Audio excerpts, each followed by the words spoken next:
Last year, you wrote an open letter to leaders of Muslim states asking them to unite against Islamophobia, particularly in the West. Why did you feel the need to write that public letter? The problem is there's this big communication gap between the Islamic world and the Western societies.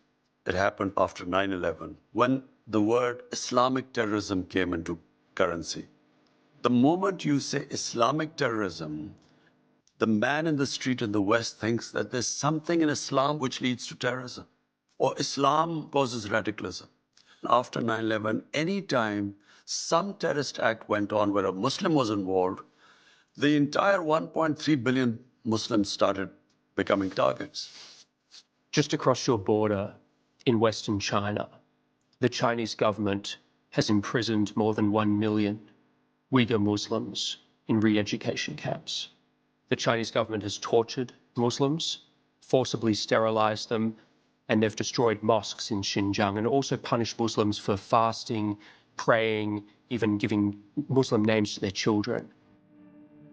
Prime Minister, why are you so outspoken about Islamophobia in Europe and the United States, but totally silent about the genocide of Muslims in Western China? What our conversations have been with the Chinese, this is not the case, according to them. The evidence is just overwhelming. Whatever issues we have with the Chinese, we speak to them behind closed doors. China has been one of the greatest friends to us in our most difficult times. When we were really struggling, our economy was struggling, China came to our rescue. So we respect the way they are. And whatever issues we have, we speak behind closed doors. How come this is such a big issue in the Western world? Why are the people of Kashmir ignored? It is much more relevant compared to what might be going on in the Uyghurs. 100,000 Kashmiris have been killed. There are 800,000 Indian troops which have literally, it's an open prison in Kashmir. 9 million Kashmiris are put there. Why is that not an issue? So I think it's hypocrisy. They've been a huge partner to you, China, but on some level, doesn't it make you feel sick to have to be quiet because of all this money they're putting into Pakistan?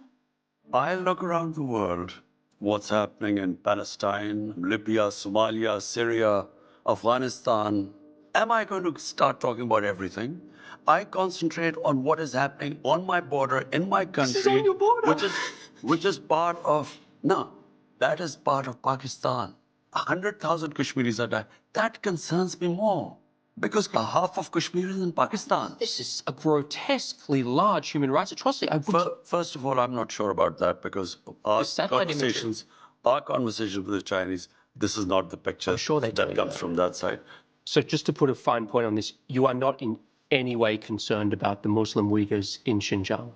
Our discussions with Chinese will always be behind closed